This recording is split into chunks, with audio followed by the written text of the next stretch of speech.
Welcome to the Slop Farm. Enjoy the video. You begin by importing the image and setting a clean frame so edits work predictably. Tap Uploads, pick the photo, then open Crop and select the aspect ratio you need. This fixes composition from the start. Once done, use the grid to align horizons and key subjects and lock the crop to avoid accidental changes. Make sure to keep important detail inside safe margins. This reduces rework when you resize or export later. Next, focus on tonality and distractions so the image reads clearly. You should adjust exposure and contrast for overall light, then tamp highlights and lift shadows to recover detail.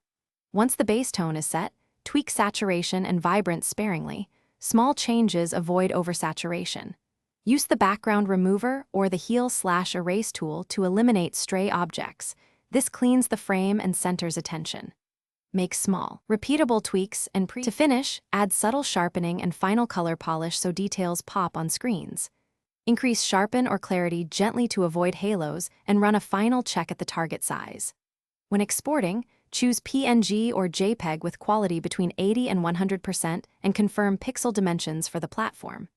If something goes wrong, like missing layers or odd artifacts, clear the app cache, use undo to revert the last change, and re-export. This resolves most export glitches quickly.